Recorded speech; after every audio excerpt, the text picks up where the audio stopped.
Tapi lebih dalam dari itu. Saya kasih analogi bersyukur dengan contoh yang mudah terhadap anak kita. Ya terkait dengan ini tadi cerita yang saya ceritakan di depan. Anak kita belikan tas baru. Oke, apa responnya? Senang? Nah, Pasti senang ya, itu wajar. Apakah bisa dibilang hanya senang itu kemudian kita bilang dia bersyukur? belum tentu. Nah, itu respon biasa diberikan bersyukur. Kemudian dia bilang terima kasih sama kita. Ayah, terima kasih sudah dibelikan tas. Oke, itu juga respon yang biasa. Terima kasih. Bagus. Apakah itu juga sudah bersyukur? Belum tentu juga, Pak. Oke, belum tentu. Tapi kebanyakan kita menganggap ucapan terima kasih itu, termasuk ucapan terima kasih kepada Allah, ya, termasuk alhamdulillah itu banyak diartikan sebagai terima kasih saja gitu kepada Allah. Dianggap itu sudah bersyukur. Ya, saya kasih lagi lanjutannya. Ketika tadi anak kita diberikan tas, diberikan dia senang, hatinya senang, kemudian dia terima kasih. Oke. Kemudian dia merasakan benar, terima kasih, ayahku sangat perhatian sama aku, ayahku sangat sayang kepadaku. Tas ini bukan hanya dimaknai sebagai sesuatu barang yang baru yang dia terima, tapi dimaknai lebih sebagai kasih sayang dari orang tuanya, perhatian dari orang tuanya. Ya, terima kasih ayah, kau sangat sayang padaku. Dibawa tidur, dipeluk-peluk, tasnya ditaruh di dekat bantalnya. Oke. Bergembira dia dan dia bisa bawa tas itu bangga, ini diberikan ayahku loh gitu. Ini diberikan ayahku sangat sayang padaku, aku diberikan tas baru gitu. Oke.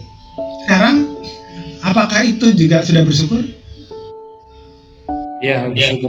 Ya. Itu bersyukur sudah lebih baik daripada terima kasih tadi. Ya, terima kasih juga bagian dari bersyukur ya.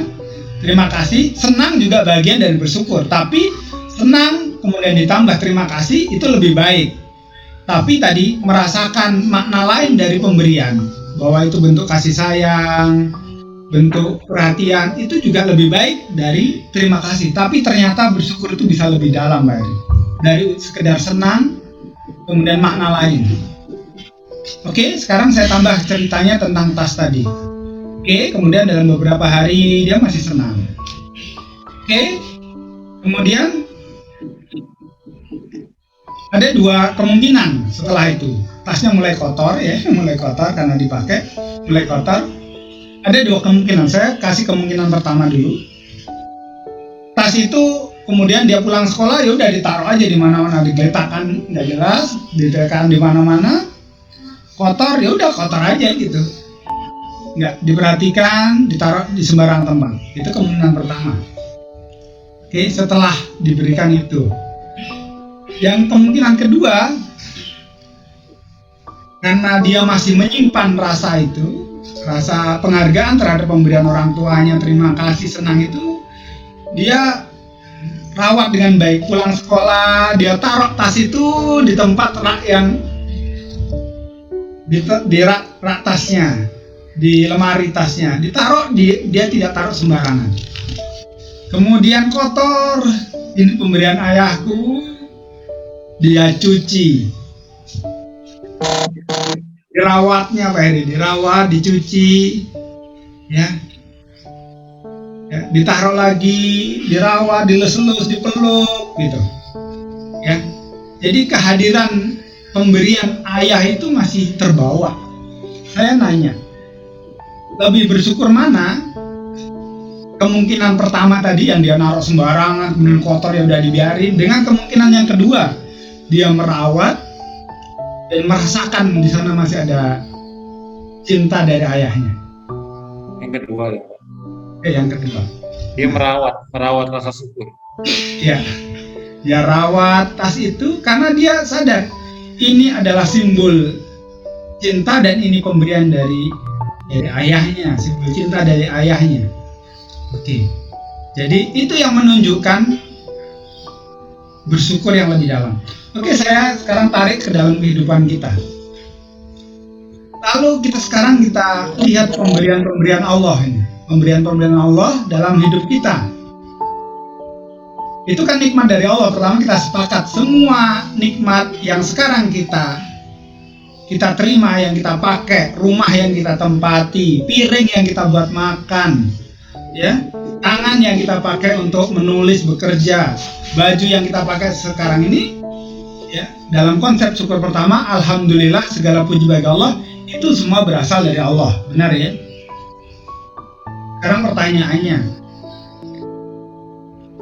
apakah kita ketika naik motor itu masih tertanam ketika kita pegang motornya, ya Allah terima kasih atas pemberianmu, gitu. Yang kedua, apakah motor itu bersih atau enggak? Atau kita biarkan kotor dia, kita tidak rawat, gitu. Kita lihat dapur kita, apakah dapur kita itu kotor, berantakan, gitu. Atau karena kita masih, ya Allah terima kasih Engkau berikan aku dapur yang layak sehingga aku nyaman masak di dapur itu, maka dia rawat karena dia tahu ini, dia merasakan betul itu pemberian Allah, ya, itu nikmat dari Allah, ya, terhubung, terus dia rawat. Tapi merawatnya itu bukan hanya sekedar kewajiban atau sekedar logika, tapi di sana ada rasa, karena kalau anak tadi ada rasa karena itu cinta dari orang tuanya. Sekarang, ya Allah ini pemberianmu, dirawat sebaik-baiknya. Oke. Kita perhatikan lagi nikmat-nikmat yang lain. Apakah masih ada rasa yang pertama kita rasakan tadi pada nikmat itu? Ketika kita terima, masih adakah senang? Masih adakah terima kasih? Masih adakah makna bahwa itu adalah bentuk cinta Allah kepada kita, bentuk rahmat Allah kepada kita, bentuk nikmat dari Allah kepada kita yang berlimpah? Masih ada nggak rasa itu pada benda-benda yang saat ini ada di sekitar kita?